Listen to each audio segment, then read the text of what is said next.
जय मार्ग गए पंडिता ते गई बहीर, ऊंची घाटी राम की ते चढ़ रहे कबीर। कबीर साहब के साए शब्द सरल हैं, कहने का तरीका कितना चोटदार है। जय मार्ग गए पंडिता ते गई बहीर। जिस मार्ग से पंडित जाते हैं उसी मार्ग से भीड़ जाती है। बहीर का अर्थ है भीड़। जय मार्ग गए पंडिता ते गई बहीर। पंडित का अर्थ केवल ब्राह्मण पंडित नहीं है, अर्थ है दुनिया के जितने गुरु हैं, जितने आचार्य हैं, जितने धर्म प्रवर्तक हैं, जितने धर्म के अगुआ हैं, वो सब पंडित हैं। पंडित से अभिप्राय ज़्यादा है विद्वान, आचार्य। संत से अर्थ नहीं है। संत सत्य में स्थित पुरुष है। वैसे पंडित का अर्थ भी सत्यासत्य विवेकिनी बुद्धि पंडा, यस्य बुद्धि पंडा स पंडिता। सत्यासत्य विवेकिनी बुद्धि को पंडा कहते हैं, और जिसकी बुद्धि पंडा है वो पंडित है।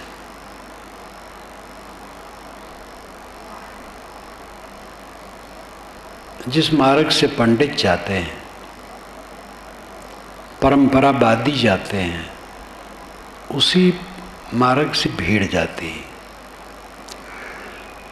लेकिन राम की घाटी ऊंची है, कबीर उस पर चढ़ गए। घाटी नीची होती है, ऊंची कहाँ होती है? यही उल्टी बात है कबीर साहब की। घाटी नीची होती, ऊंची नहीं होती। दो पर्वतों के बीच की जगह को घाटी कहते हैं।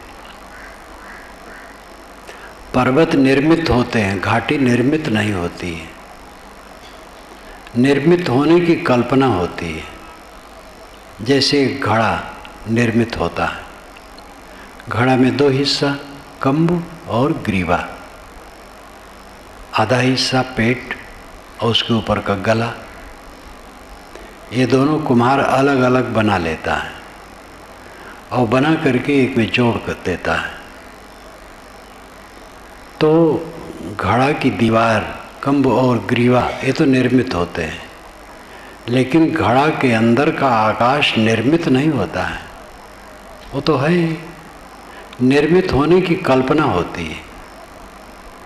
जैसे जिस भवन में बैठे हैं, नींव पड़ी है, उसका निर्माण हुआ है, दीवार निर्मित हुई है, ऊपर से ये लोह लक्कड़ का ढांचा निर्मित हुआ है, पतरा निर्मित होकर जड़ा गया, ये सब निर्मित हुआ है। लेकिन जिसमें हम लोग बैठे हैं निर्मित नहीं हुआ है, ये तो पहले से। हाँ, निर्मित होने की एक कल्पना हुई है। कल्पना हम कर सकते हैं कि निर्मित हुआ। जिसमें हम बैठे हैं वो शून्य जगह है। शून्य निर्मित नहीं होता और शून्य मिटता नहीं है, शून्य है बस। घाटी निर्मित नहीं होती है। घाटी खाली जगह को, गहराई को कहते हैं। तो ऊंची घाटी कहाँ होती है? घाटी ऊंची नहीं होती, घाटी नीची होती है। लेकिन साहब कहते घाटी ऊंची है राम की। जो नीचे उतरता है वो ऊपर चढ़ता है, और जो ऊपर चढ़ने की चेष्टा करता है वो नीचे गिर जाता है। अगर ऊंचे चढ़ना चाहो तो नीचे उतरो। अगर जीवन में सुख शांति चाहो तो अपने को सबसे पीछे और नीचे कर दो।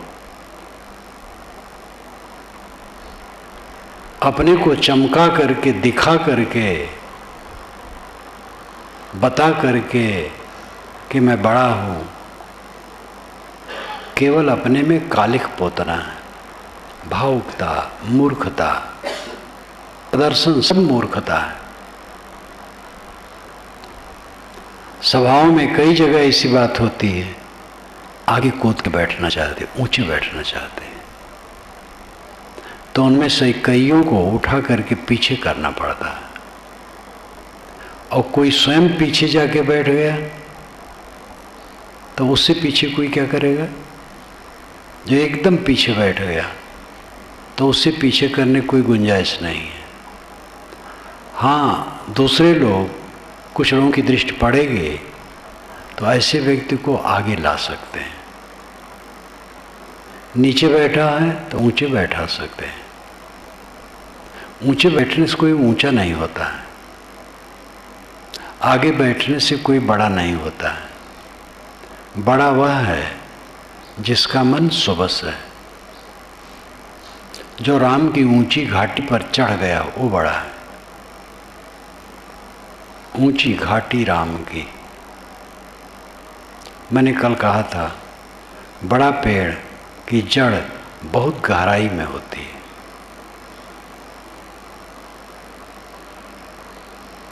जितना पेड़ बड़ा होगा उतनी जड़ उसकी गहराई में और चारों तरफ दूर दूर तक होगी। जो जितनी गहराई में होगा, जो अपने को नीचा कर लेगा, वो ऊंचा उठेगा।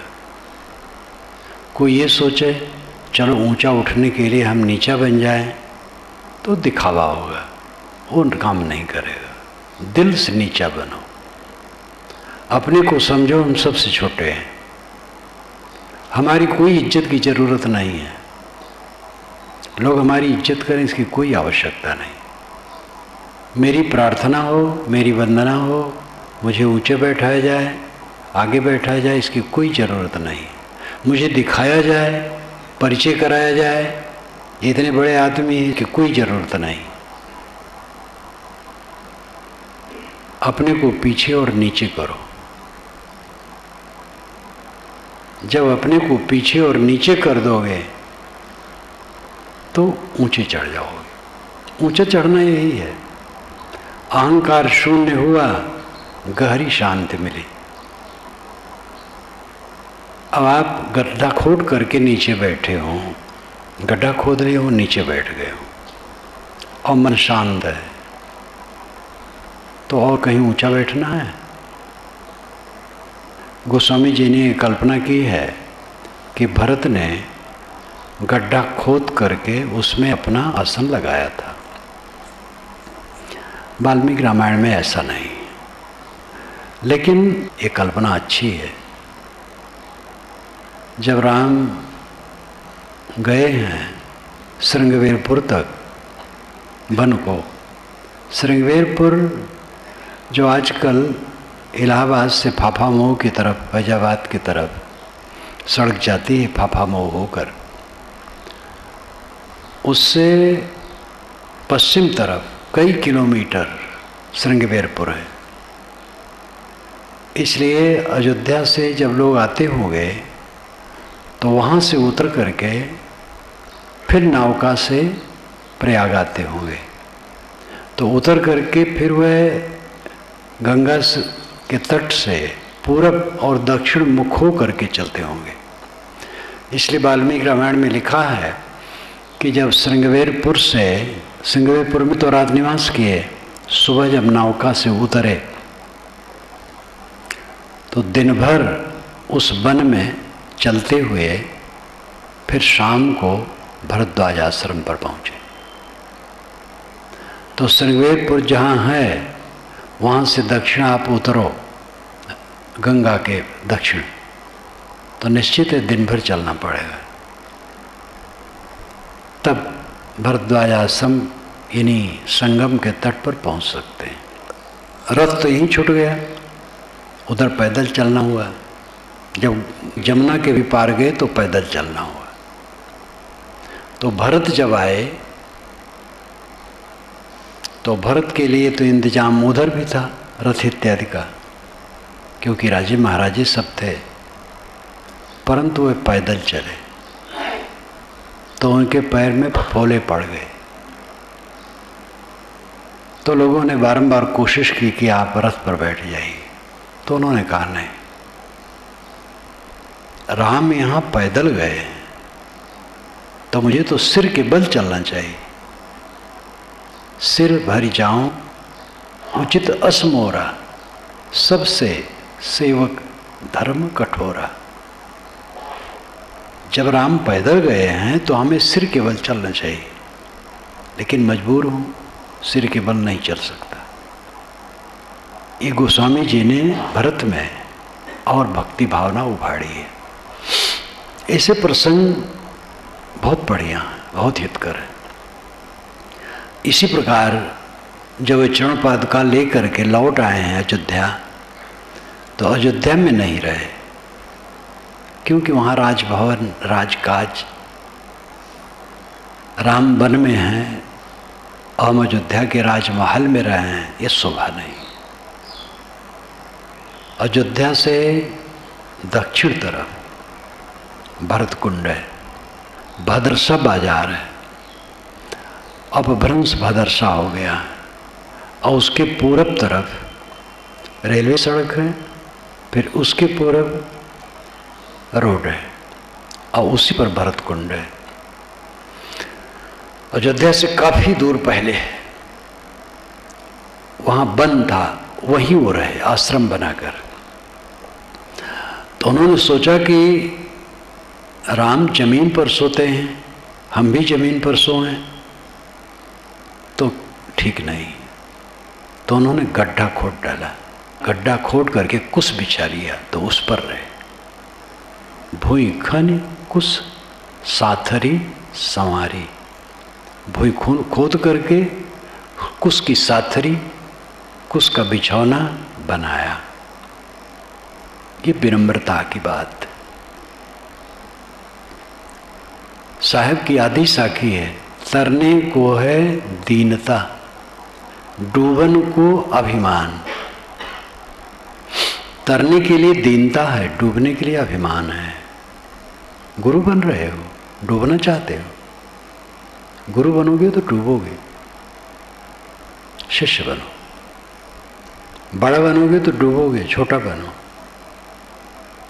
बनो कुछ ना, बनना है तो छोटा बनो। राम की घाटी ऊंची है, क्योंकि घाटी पर उतरने ही से कोई ऊंचा जाता है। राम से मिलने के लिए घाटी में उतरना है। तो क्या राम द्वैत है? राम अलग है, मैं अलग हूं? द्वैत नहीं है, आप ही राम हैं। लेकिन अपने से मिलने के लिए दूसरे का संबंध होगा तो मिल पाओगे? विचारो, कितने क्षण अपने साथ रहते हो? जितने क्षण हम अपने साथ रहते हैं उतने क्षण द्वैत नहीं रहता है। और जहां हम दूसरे के साथ रहे, अपने साथ से खारिज। अपने मन में हम क्या उपस्थित किए हैं? अहंकार। जुड़ाव जुड़ाव जुड़ाव, हरदम जुड़ाव, हरदम उपाधि उपाधि उपाधि। उपाधि यानी संबंध। देह को आरोपित किया अपने में, मेरी देह है, मेरी आंखें हैं, मेरे गाल हैं, मेरे दांत हैं, मेरा ओष्ठ है, नाक है, कान है, हाथ पैर छाती ग्रीवा पैर, ये सब का विस्तृत स्वरूप ये मेरा है। अपने से खारिज हो गए। मैं विद्वान हूँ, मैं गुरु हूँ, मैं बड़ा हूँ, अपने से खारिज हो गए। मैं धनवान हूँ, मैं इस पद में हूँ, अपने से खारिज हो गए। अपने पास दूसरे की उपस्थित रखोगे तो राम की घाटी पर नहीं चढ़ सकोगे। राम की घाटी विरोधाभास है। राम की घाटी और ऊंची घाटी, घाटी ऊंची होती ही नहीं, घाटी नीची होती है। कबीर की खोपड़ी भी अद्भुत है, जब देखो तब उल्टा।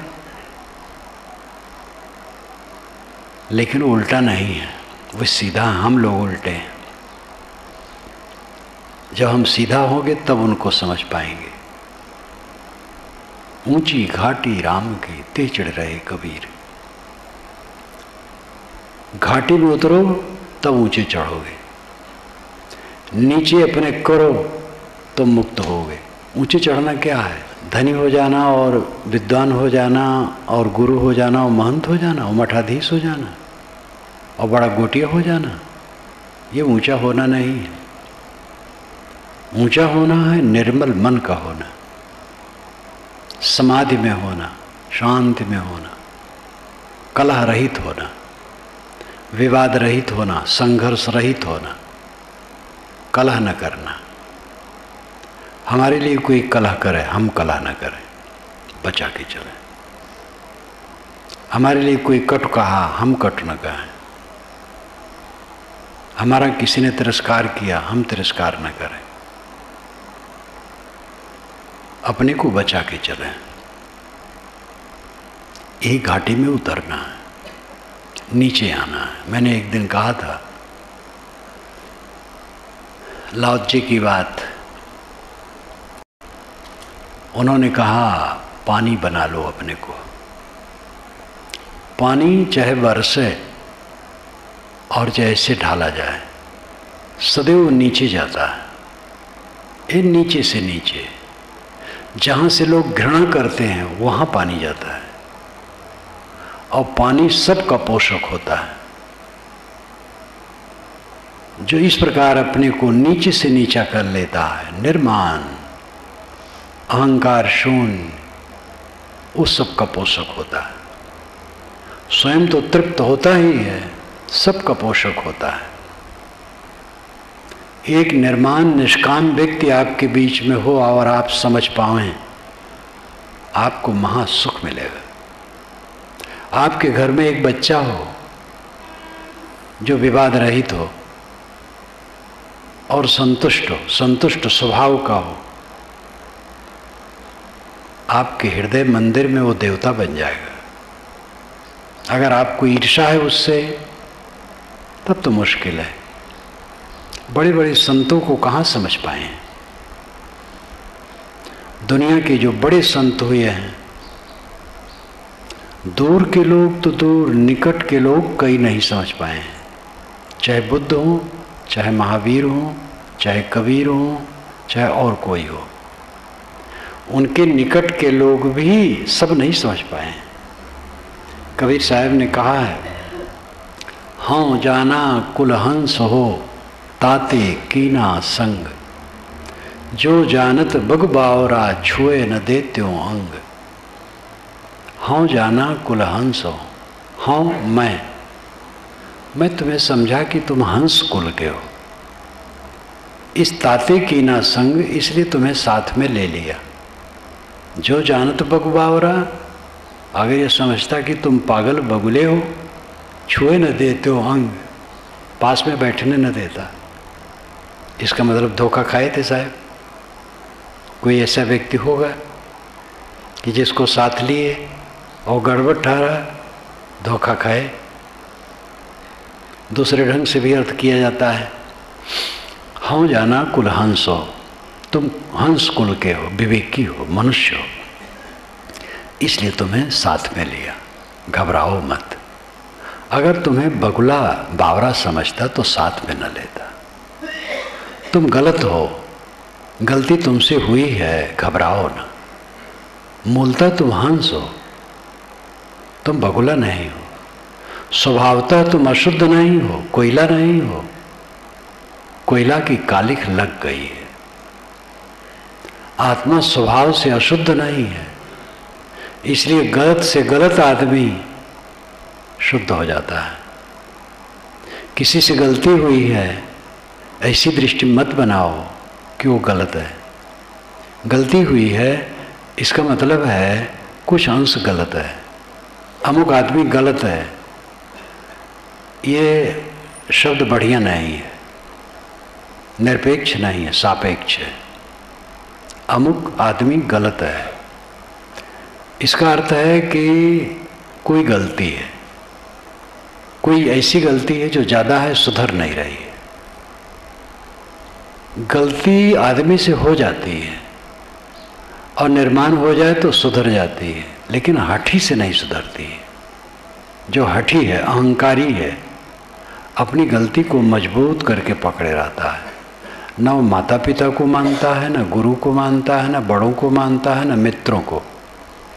उसको किसी की चिंता नहीं रहती। अपना हठ, अपना अहंकार गांठे बैठा रहता है। ऐसा आदमी नहीं सुधर सकता है। लेकिन उसमें भी सद्गुण होते हैं।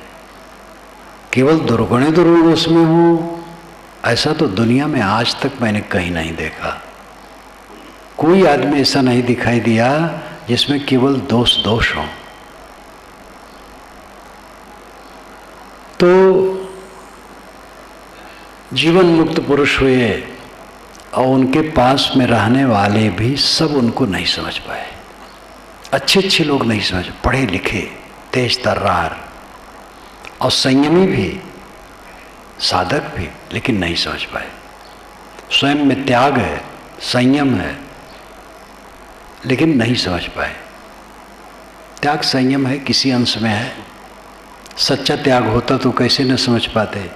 अगर सारा अहंकार उनसे दूर हो गया होता तो कैसे न समझ पाते। लेकिन ये देखा गया कि अच्छे लोग विद्वान हैं, सदाचारी हैं, लेकिन महान संत को समझ नहीं पाए कि उनकी महानता है। तो कौन समझा पाया है? दूसरे को समझा करके अपना कल्याण करना है। वो समझाने आएगा कि हमें अच्छा मान लो। इस पर मुझे अजय प्रसाद द्विवेदी की याद आती है। कुछ कुछ बातें याद में हो जाती। काशी में हमसे उनसे बात हो रही थी, तो बात करते करते उन्होंने कहा, मन मस्त हुआ फिर क्यों बोले। कबीर की वाणी उनके मुख से टपकती रहती थी। वैसे राम कुमार वर्मा भी जहाँ कहीं बोलते थे, तुलसी पर भी बोलने जाएं तो कबीर आ जाते थे और घंटों कबीर पर बोल सकते थे।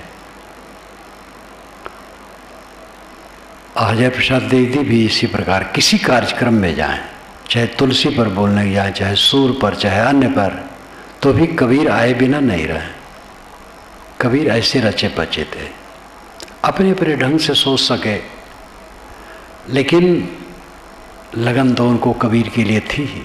जिस ढंग से समझे उस ढंग से कहे।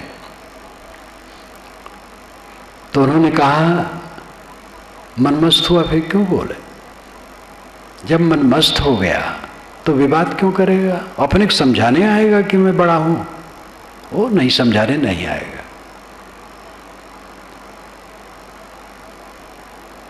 राम की ऊंची घाटी पर चढ़ना, ये विरोधाभासी शब्द है।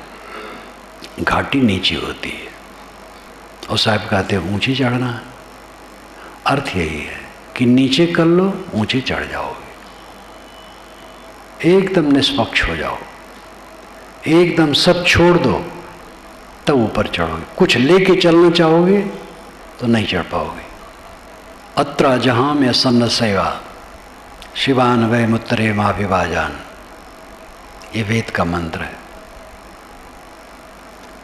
अत्र जहां में असन्न सेवा, असत और अशिव यहीं छोड़ दो, आगे तुम्हें सब मिल जाएगा। अस्मन्वती रेते समरबद्ध उत्तिष्ठत प्रतरता सखाया। अस्मन्वती रेते समरबुद्धम, अस्मन्वती पत्थरों से भरी, अस्मन नाम पत्थर, अस्मन्वती का अर्थ हुआ पत्थरों से भरी नदी है। रेते जोर से बहती है। अस्मन्वती रेते समरमुद्धम, तैयार हो जाओ। उत्तिष्ठत, खड़े हो जाओ। प्रतरता सखाया, ऐसा सखा प्रतरता, अच्छी तरह से तर जाओ। पत्थरों से भरी नदी है और बड़े जोर से बह रही है। आए मित्र, सावधान हो जाओ, खड़े हो जाओ, और अच्छी तरह से तर जाओ।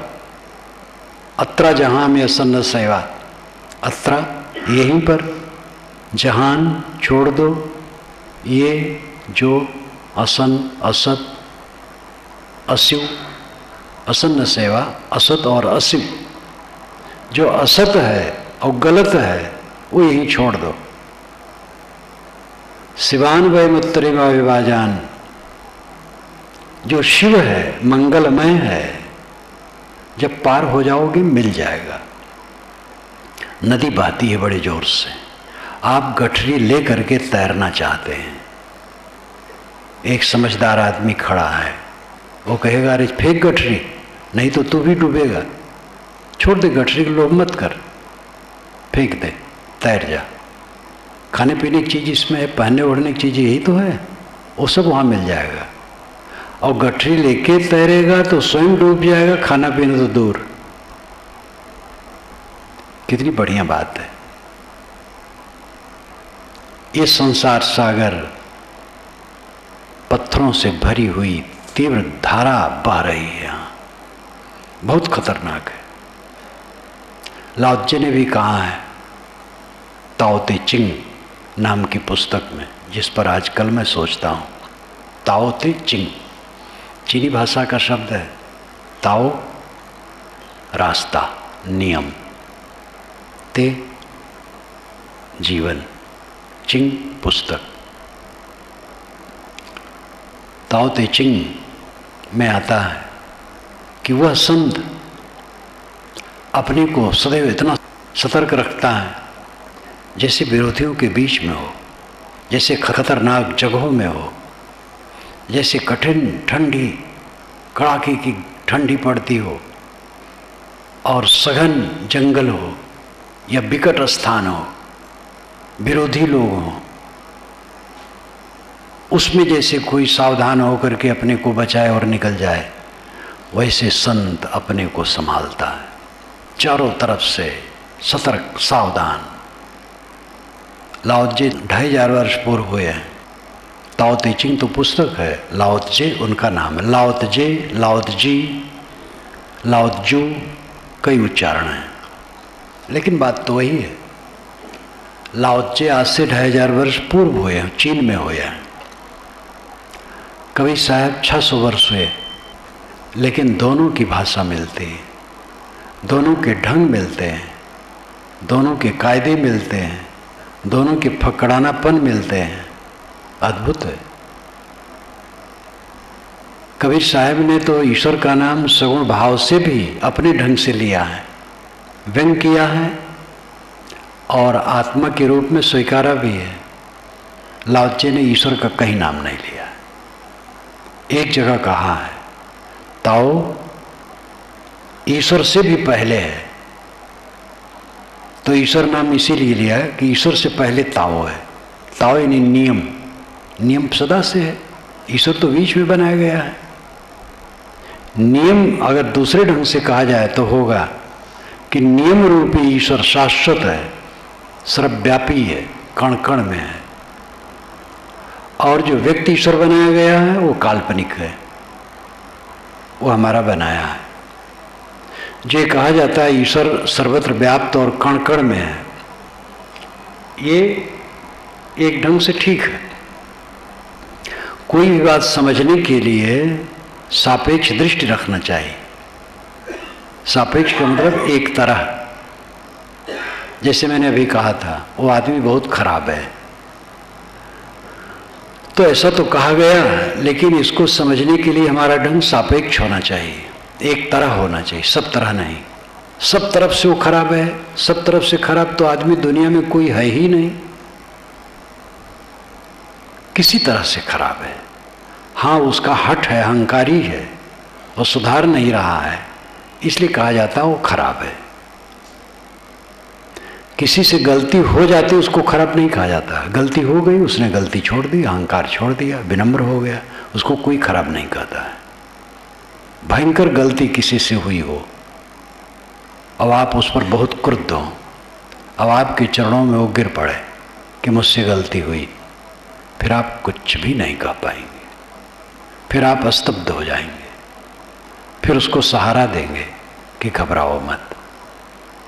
कोई अपने अहंकार को छोड़े तो, या आपा को डारी दे दया करे सब कोई, तेरा बैरी कोई नहीं जो मन शीतल होए, या आपा को डारी दे दया करे सब कोई। तुम्हारा दुश्मन कोई नहीं है अगर तुम्हारा मन शीतल हो जाए तो। अपने अहंकार को छोड़ दो, सब दया करेंगे। तो साहब कहते हैं ऊंची घाटी राम की, भीड़ तो जाती है पंडितों के पीछे पीछे, पुरोहितों के पीछे पीछे। अभी कोई एक ऐसा व्यक्ति आ जाए इसी बाजार में बैठ जाए, रिद्ध सिद्ध देने वाला, देखो कितनी भीड़ लगेगी, थोड़े दिन में बड़ी भीड़ होगी।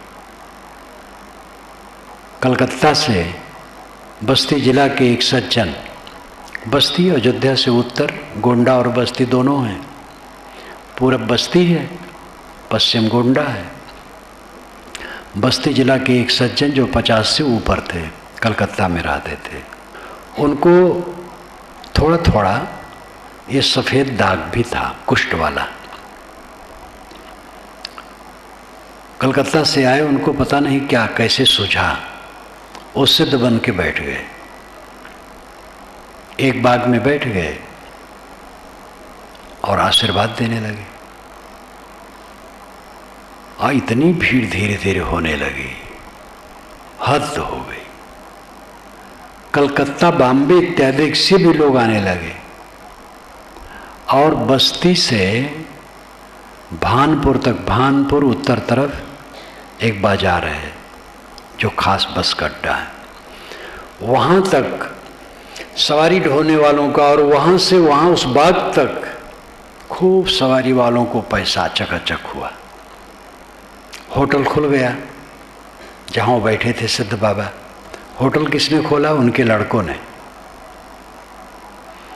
कलकत्ता से उनके मित्र लोग आए कि भाई हमारा मित्र तो सिद्ध हो गया है, चलना है लाभ लेने के लिए। गए तो उनसे उनके कान में धीरे से कहे कि आप सिद्ध हो गए हैं, सच है? तो उनका हाथ पकड़ करके उठा के दूसरी जगह ले गए। कहे मैं सिद्ध होता तो अपने चाम का ये उजलापन खत्म न कर देता, ये मेरे में जो कुष्ठ रोग का चिन्ह है उजला उजला, इसको तो मैं पहले ख़त्म कर देता। कहे तो ये ढोंग बना करके क्या बैठे हो? और लेते किसी से कुछ नहीं थे, और लेते नहीं थे इसलिए और चांदी थी। उनके बच्चे होटल चला रहे थे और रोज 50,000 का लाभ उनको हो रहा था बच्चों को। तो कहे बच्चे खूब कमा रहे हैं, जब तक चलेगा चलेगा, नहीं चलेगा बस आ जाऊंगा। थोड़ी देर में खत्म हो गया। इलाहाबाद जहाँ अपना आश्रम है, उससे पश्चिम तरफ एक गांव में एक पशु चिकित्सक ढोंग बना के बैठ गया। पानी छूने लगा, पानी उसके हाथ का छुआ हुआ पानी ले जाओ सब काम कर देगा। रोग व्याधि, धन बढ़ जाएगा, रोग खत्म हो जाएगा, मुकदमे में विजय हो जाएगी, सारी सिद्धियां प्राप्त। अब पानी छू छू करके देना। फिर वो घबरा गया तो कहे भाई अपना पानी लाओ। अपना पानी लाने लगे, बोतल में भर भर के लाने लगे। इतनी भीड़ हुई और इतना रक्शा तंगा और कार वालों की चादी हुई कि क्या पूछना। और फिर इतना घबरा गया कि दीवार के आड़ में बैठ गया और कहा मैं दीवार में पीठ करके बैठा हूं, उसी दीवार में छुआ लो सब सिद्धि मिल जाएगी। दीवार में छुआ छुआ के लोग जाते थे। वकील, डॉक्टर, इंजीनियर, क्या कहा जाए, पागल हो गए। और बोतल में पानी भर के ले जाएं और उधर बैठा रहे, कहे दीवार में छुआ लो। इतनी परेशानी बढ़ गई, बेचारा घबरा गया। कुछ दिन में खत्म हो गया। कुछ अस्थाई होता है जाल जो सदा चलता है, उनके और तिकड़म होते हैं। लेकिन ये सब का सब बदमाशी है, कोई कुछ नहीं दे सकता है। रिद्धि सिद्धि सब झूठ है। रिद्धि का मतलब है कमाया हुआ धन, सिद्ध का मतलब है अभ्यस्त किया हुआ गुण। जो अभ्यास में पक्का हो गया है गुण, वो सिद्ध है, और कमाया हुआ धन रिद्ध है। यही रिद्धि सिद्ध है, और कोई हाथ हिला के कुछ नहीं दे सकता है। ये बाबा लोगों से जो लोग चाहते हैं वो बेवकूफ है। धूर्त फंसाते हैं, मूर्ख फंसते हैं। और मूर्ख अनपढ़ ही नहीं होते हैं, पढ़े अपढ़ में दोनों में मूर्ख होते हैं, और दोनों में विवेकी होते हैं। सब वकील, सब डॉक्टर, सब इंजीनियर, सब विद्वान ऐसा नहीं होते हैं, उस झंझट में नहीं जाते हैं। लेकिन वकील हैं, डॉक्टर हैं, इंजीनियर हैं, प्रोफेसर हैं, इसलिए सब बड़े वस्तु विवेकी हैं, ऐसी बात नहीं है। अपना विषय जानते हैं।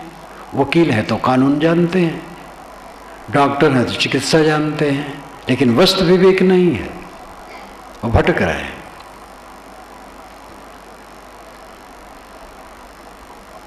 साहब कहते हैं, जय मार्ग गए पंडिता तेई गई बहीर।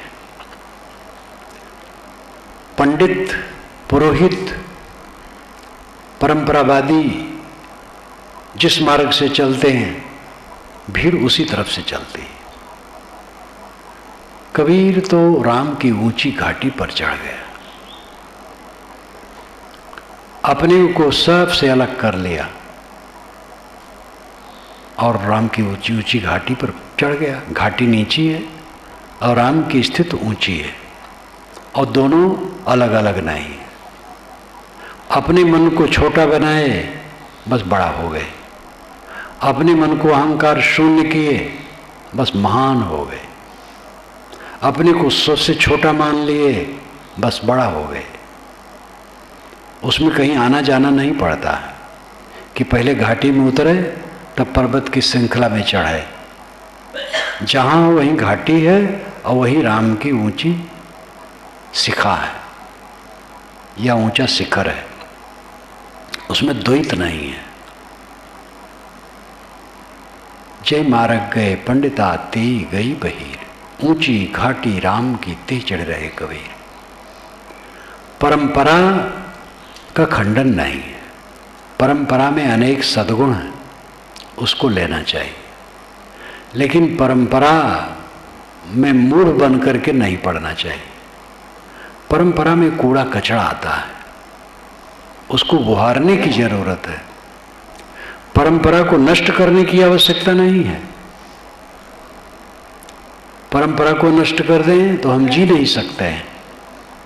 परंपरा से प्राप्त भाषा का हम प्रयोग करते हैं।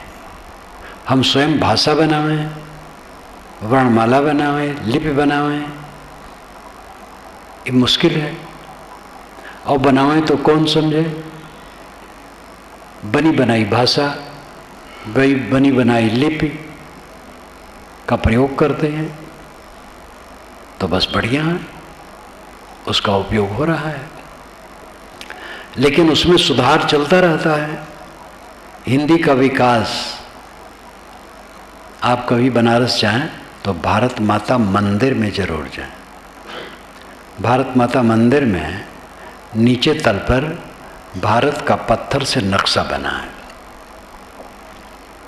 कोई मूर्ति नहीं है, वही भारत माता मंदिर का मतलब है भारत माता का, भारत देश का नक्शा बना है पत्थर में खुद करके। और सब बताया गया है। वो एक बांस रखा रहता है, बताने वाला बांस से बताता रहता है, ये हिमालय है, ये है, वो है। ऊपर तल्ले में लिप के विकास के चित्र हैं, कुर्सी टेबल की तरह, और कैसे कैसे सब अक्षर बने हैं, और विकसित होते होते कैसे आज की नागरी लिपि बनी है। वहीं बैठे रहते, सुधार होता ही नहीं। अभी अभी हमारे बचपन में सांस को चंद्रबिंदु से लिखा जाता था, सांस। क्योंकि सांस में आधा अनुस्वार का उच्चारण होता है, शांति में पूरा अनुस्वार और सांस में आधा अनुस्वार। तो आधा अनुस्वार के लिए शब्द शास्त्रियों ने चंद्र बिंदु रखा। अर्धचंद्र लगा दो, फिर उसमें बिंदु कर दो, तो मान लिया जाए कि आधा अनुस्वार है। चंद्र को हटा दो, केवल बिंदु रखो, तो ये पूरा अनुस्वार है। अब चंद्र बिंदु हटा दिया गया, केवल बिंदु रखा जाता है, सांस में भी वही रखा जाता है। ऐ हो गया कि सब अभ्यासी जान जाएंगे, पढ़ लेंगे उसको, सांस पढ़ेंगे, सांस नहीं पढ़ेंगे, सांस पढ़ लेंगे। चंद्र बिंदु सर्वत्र हटा दिया गया। जवाहरलाल और गांधी इसीलिए हिंदुस्तानी भाषा बोलते थे, हिंदी नहीं। वो कहते थे हिंदुस्तानी भाषा होना चाहिए, हिंदी नहीं। हिंदी तो शुद्ध हो, बहुत शुद्ध हो गई, बहुत शुद्ध से फिर जटिलता आ जाती है, सरल भाषा बोलो, तो हिंदुस्तानी भाषा। तो हर परंपरा में सुधार की जरूरत है।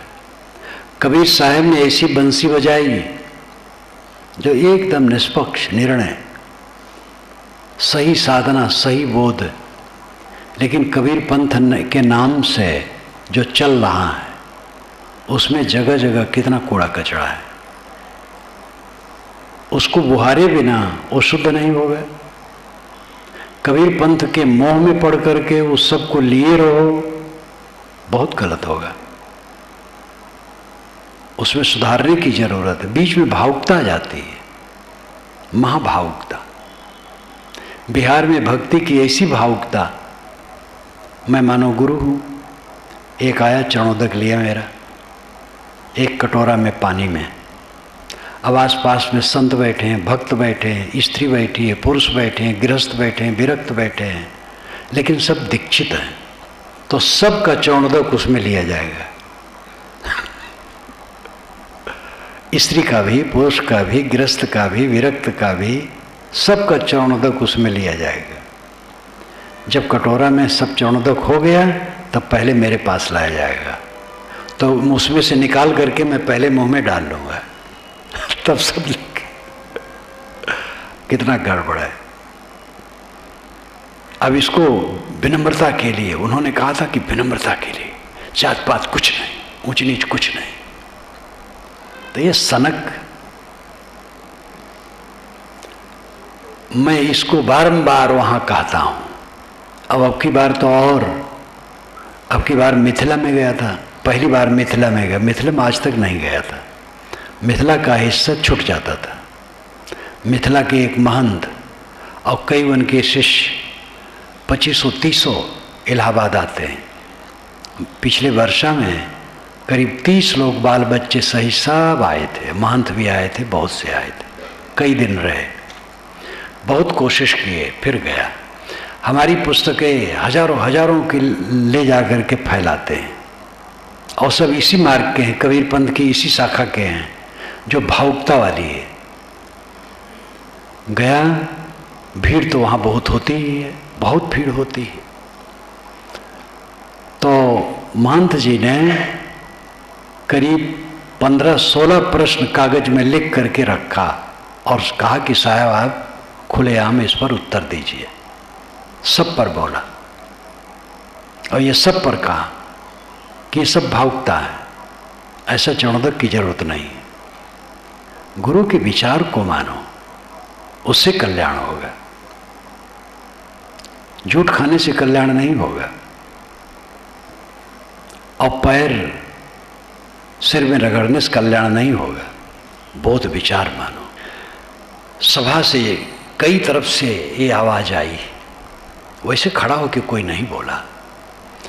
जो हमारे साथ में लगा रहता था सेवा में, युवक जो पढ़ा लिखा था, डॉक्टर था, उसने बताया कि साहब बीसियों ने कहा है कि साहब के विचार बहुत जरूरी है, इसी से सुधार होगा। मेरे विचारों से कोई नाखुश नहीं हुआ, सब प्रसन्न हुए। कहने की हिम्मत होनी चाहिए, स्वयं चलना चाहिए और हिम्मत होनी चाहिए। दुश्मन मान करके नहीं, मित्र मान करके। मैंने किसी की समीक्षा की, मित्र मान करके। रामायण रहस्य लिखा राम को आदर दे करके। गोस्वामी जी को सदैव आदर देता हूँ। तुलसीदास में नहीं कहता हूँ, गोस्वामी जी कहता हूँ। कहीं कभी तुलसीदास भले निकल जाए, नहीं तो गोस्वामी जी कहता हूँ। हजरत मोहम्मद को लिखा, आदर से लिखा। संत ईसा को लिखा, आदर से लिखा। जिसकी हम आलोचना करें, आलोचना का मतलब है सब तरफ से देखना। हिंदी वाले आलोचना का अर्थ मान लिए हैं खंडन, बंगला वाले आलोचना का सही अर्थ करते हैं। बंगाली मिलेंगे तो बात करेंगे तो कहें अच्छा महाराज इस विषय में आप अपनी आलोचना पेश कीजिए। आलोचन, लोचन आंख, आनाम सब तरफ से देख लेना आलोचना है। जैसे आजीवन, आ सब तरफ से, आजीवन पूरा जीवन। आलोचना सब तरफ से देख लेना। आलोचना केवल गलत बातों का खंडन कर देना नहीं है, गलत सही सब देख लेना, गलत को हटा देना, सही को स्वीकार लेना। महात्मा गांधी दक्षिण अफ्रीका में जब वह ट्रेन से फेंक दिए गए थे, क्योंकि काले थे और गोरों को अहंकार था कि ये गोरों के साथ में कैसे बैठ गए, कई जगह तिरस्कार हुआ, उसका उन्होंने विरोध किया, आंदोलन हुआ, तो संगठित किया लोगों को, हिंदू मुसलमान ईसाई जितने भी थे काले, सबको संगठित किया, आंदोलन चला। वहाँ से यहाँ आए, बॉम्बे गए, फिर कलकत्ता गए। तो कलकत्ता में एक अंग्रेज, मैंने गांधी जी के जीवन में ये सब लिखा है, पत्रकार था, बड़ा पत्रकार। वो इतना खुश हुआ गांधी जी पर। गांधी जी से जब उसने पूछा, गांधी जी ने अंग्रेजों की अच्छाई बताई और फिर त्रुटियां बताई और कहा ये त्रुटियां सब में नहीं हैं। तो उस पत्रकार ने कहा कि आज तक ऐसा आदमी मुझे मिला ही नहीं गांधी जैसा। जब किसी की त्रुटि बताते हैं तो केवल त्रुटि बताते हैं, अच्छाई बताते ही नहीं हैं। गांधी एक ऐसा आदमी मुझे मिला है कि जो अपने विरोधियों और तकलीफ देने वालों की अच्छाइयों को भी बताता है। ये सब भी अखबार में छपा। अफ्रीका में ही जब एक बार अंग्रेज़ों पर परेशानी आई, रेलवे के लोग हड़ताल कर दिए, या किस विभाग के हड़ताल कर दी, उसमें मैंने लिखा है, पूरा याद नहीं है, हड़ताल कर दिए। तो सरकार संकट में पड़ गई। तो गांधी जी ने अपना आंदोलन रोक दिया कि सरकार संकट में है, अब सरकार के ऊपर हमें आंदोलन नहीं करना है। जब आंदोलन खत्म हुआ तब फिर शुरू किया। तो एक सांसद ने, एक नेता ने, अंग्रेज नेता ने गांधी जी से कहा, गांधी तुम हिंदुस्तानियों को हम परेशान करने को जानते हैं, अच्छी तरह से परेशान कर सकते हैं, लेकिन क्या करें, आप तो हमारे दुख में सहायक होते हैं, इसलिए आपको परेशान करना बड़ा मुश्किल है। ये विनोद में कहा था, क्योंकि जब अंग्रेज लोग परेशान थे तो गांधी जी अपना आंदोलन बंद कर दिए कि सरकार परेशान है तो हम आंदोलन न करें। इसलिए गांधी को अंग्रेज लोग भी समझते थे कि उनसे गलत काम नहीं होगा। और इंग्लैंड का ही एक अंग्रेज आकर के गांधी फिल्म बनाया, लेकिन एक अभागा हिंदुस्तानी गांधी की हत्या कर दी। और एक नहीं था, उसके साथ दल था, और दल है, आज भी है। कुछ अल्पसंख्यक नवीन हिंदू ऐसे हैं जो गांधी को दैत्य का अवतार समझते हैं और गोडसे को भगवान का अवतार। गोडसे ने उनको मारा तो हत्या नहीं की है, वध किया। जैसे रावण वध, कंस वध, वैसे गांधी वध पुस्तक छपी है। ये दुर्भाग्यपूर्ण। गांधी पूरी दुनिया में चमक रहे हैं, और जो विरोध करते हैं वे भी अंदर से समझते हैं गांधी बड़े हैं। अभी कुछ दिन के पूर्व मैंने एक जगह पढ़ा, जो उसी दल के नेता हैं, मरवाने वाले के नेता, उन्होंने कहा गांधी की हत्या हुई, अच्छा नहीं हुआ। किसी की हत्या करके उसके विचार को नहीं दबाया जा सकता है, ऐसा उनको भी कहना पड़ा, उस दल वाले को भी।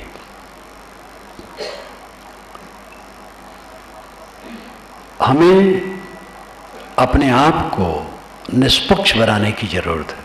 हम कबीरपंथी हैं, कबीरपंथ का कोई पक्ष नहीं। कबीरपंथ की गलतियों को त्यागने की बताना चाहिए। हम रामानंदी है, वैष्णव हैं, वेदांती, इस्लामी, यहूदी, ईसाई हैं, उसकी त्रुटियों को सुधारने की जरूरत है। परंपरा का प्रक्षालन, वास्तव मेरी कोई परंपरा नहीं, पूरे विश्व की परंपरा मेरी परंपरा है, मानवीय परंपरा मेरी परंपरा है, सब मेरे हैं, पराया कोई है ही नहीं, और गलत कुछ भी मेरा नहीं है। जो मेरा है वो सही सही है। सार सार को गई रहे, थोथा दे उड़ाए। तो साहब कहते हैं, जय मार्ग गए पंडिता ते गई बहीर। पंडित पुरोहित जिस मार्ग से जाता है, भीड़ उसी मार्ग से जाती है। सत्य का इच्छुक राम की घाटी पर चढ़ जाता है, वो पंडित के मार्ग में नहीं चलता, परंपरा में नहीं चलता है, परंपरा की सारी बातों को नहीं स्वीकार लेता है। उचित है वो स्वीकार लेता है, लेकिन परंपरा का वो हठधर्मी पूर्वक पक्षधर नहीं होता है, और न यही हठधर्मता है कि परंपरा की कोई बात हम नहीं मानेंगे। विचारक और चिंतक बनने की जरूरत है। एक हमारे कुंभ मेले में 89 में प्रयाग में जो कुंभ लगा था, एक 50 वर्ष के सज्जन जो गेरुआ कुर्ता पहने थे और लुंगी पहने थे, हल्का हल्का गेरुआ, आए बैठे बातचीत करने लगे। कहे संप्रदाय क्यों, ये साधु वेश क्यों, इसका भी पक्ष हो जाता है। मैंने कहा तो फिर आप कुछ भी पहन सकते हैं। हम कहे, वो कहे हाँ हम कुछ भी पहन सकते हैं। हम कहे साड़ी ब्लाउज पहन लो। तब मुस्कुराने लगे। मैंने कहा ये धोती कुर्ते का भी अहंकार हो जाएगा, साधु वेश हटा करके धोती कुर्ता पहन लो, तो धोती कुर्ते का अहंकार होगा कि देखो मैं इतना हूं कि साधु वेश का भी पक्ष नहीं है, मैं धोती कुर्ता भी पहन लेता हूँ, शर्ट भी पहन लेता हूँ, इतना निष्पक्ष हूँ, तो इसका अहंकार हो जाएगा, इसलिए साड़ी ब्लाउज भी पहन लो। अब बेचारे बहुत नर्वस हुए। मैंने कहा देखो अहंकार छोड़ दो, एक मर्यादा होती है, मर्यादा से रहो। फिर वह कई वर्षों के बाद जब हरिद्वार में मेला लगा, कुंभ मेला, तो उसमें आए, तो मैं उतना नहीं पहचाना। तो कुछ ऐसा सुर कहे, तो मैंने कहा हाँ मुझे मिले थे प्रयाग में, तो मुस्कुराए, कहे मैं ही था। हम कहे तो अपना हठ नहीं छोड़े हो, साड़ी ब्लाउज कभी पहने हो कि नहीं? तो फिर शर्मा गए। तो यह हठ मर्यादा मर्यादा है, मर्यादा के अनुसार काम करो। स्त्रियां आजकल जो आधा नंगी हो रही है गलत है। पुरुष तो गले से पैर तक पहने हैं, स्त्रियां आधा नंगी, पीठ खुली, सीना खुला, ये बहुत भद्दा है। अब आजकल कपड़ा ऐसे बनाते जा रहे हैं, बनवाते जा रहे हैं। फिल्म वाले ऐसे पहनते हैं, एक्टर्स, उसी की नकल, तो एक दूसरे की नकल, तो नकल करते करते बहुत भद्दा हो रहा है। अब पूरा पीठ खुली, एकदम कमर के पास जा करके तब कपड़ा रहता है, अब पूरा खुला, आगे सीना खुला। ये सब देवियों को सावधान होना चाहिए, और ब्लाउज इस ढंग का नहीं बनवाना चाहिए, ढक करके अंग रखना चाहिए, ढक करके चलो, अपने अंगों को संभाल करके चलो। दिखावा क्यों ऐसा दिखाते हो, अंग का प्रदर्शन क्यों करते हो? दूसरा मोह है। 10-20 आदमी आपके देह में मोहेंगे तो आपकी दशा क्या होगी? 10-20 आदमी आपके प्रति खराब बुद्धि करेंगे, आपका क्या फल होगा? कुछ लड़कियां अपनी जूड़े में फूल मालाएं बांधी थी, पीछे गांधी से मिलने गई। गांधी जी ने कहा, ये जूड़े में जो फूल माला बांधे हो इसको देखती हो? कहे नहीं देखती है। तो कहे दूसरे को दिखाने के लिए बांधी हो? तो दूसरा देख करके मोहेगा, तुम्हें क्या फल मिलेगा? तो ये अंग प्रदर्शन, पुरुष तो ढके हैं, स्त्रियां आधी नंगी हैं। स्त्रियों को स्वयं क्रांति करना होगा, स्वयं ठीक ढंग से कपड़ा पहनना होगा। कहीं भी बैठे उठें साड़ी से अंग ढक करके बैठें, सीना खोल करके, पेट खोल करके, ये सब मूर्खता की बात है और पतन का रास्ता है। मर्यादा से रहो। ऊंची घाटी राम की ते चढ़ रहे कबीर। राम की घाटी ऊंची है, घाटी नीची होती है, नीचे उतर करके ऊंचे चढ़ सकते हो। सारा अहंकार छोड़ करके पूर्ण विनम्र और निष्काम हो करके साधक अपने आत्मा में स्थित होता है, वही राम की ऊंची घाटी है।